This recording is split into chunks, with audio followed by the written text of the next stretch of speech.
Hi, I'm Dr. Ryan Swindell from Eye Care Associates of South Tulsa and TLC Laser Eye Center. Today I'm going to talk to you about some things that you should know before your LASIK and PRK procedure. LASIK, or Laser Assisted In Situ Keratomylosis, is the most commonly performed laser eye surgery to treat myopia, hyperopia, and astigmatism. This treatment works by reshaping the cornea to correct whichever type of refractive error you may have. The cornea is the transparent dome-shaped structure that makes up the front surface of the eye and is responsible for about 2/3 of the optical power of the eye.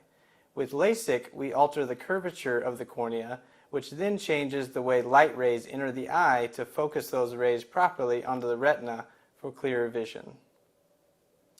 For nearsightedness or myopia, the laser flattens the cornea. For farsightedness or hyperopia, the laser steepens the central cornea.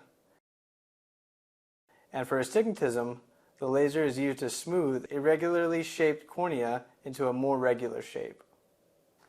The outer layer of the cornea, the epithelium, is capable of replacing itself or growing back within a few days after being damaged or removed. The deeper layer of the cornea, the stroma, is a permanent corneal tissue with very limited regenerative capacity.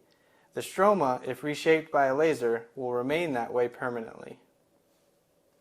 During LASIK, a thin circular flap is created in the surface of the cornea to gain access to the stromal tissue. This flap is created using a blade-free experience with a femtosecond laser. Once the flap is created, your surgical chair will be rotated to the excimer laser, which will reshape the cornea based on the amount of refractive error you have. The flap is then laid back in place by the surgeon and is allowed to heal. PRK, or photorefractive keratectomy, was the first type of laser eye surgery for vision correction and is a predecessor to the more popular LASIK procedure. In PRK, no flap is created. Instead, the epithelial cells on the front surface of the eye are simply removed. An excimer laser is then used to reshape the cornea just like it does in LASIK. A bandaged contact lens is placed on the front of the eye after the procedure and is to be worn until the 5-day post-op visit when your doctor will remove it for you.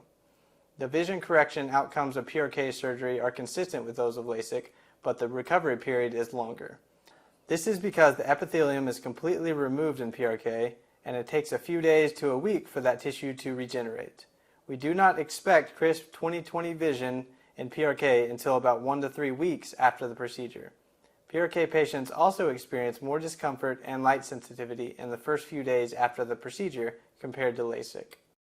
Prior to your surgery, we will schedule all of your post-op visits for you, which will include a 1-day, a 1-week, and a 1-month post-op.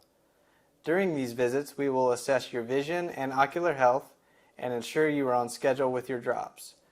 You will receive a paper with the schedule for your drops as well as eye shields to sleep with during the first week. It is very important you do not rub your eyes during that first week. We thank you for trusting your eyes and vision with us here at Eye Care Associates of South Tulsa and TLC Laser Eye Center, and look forward to seeing you after your surgery.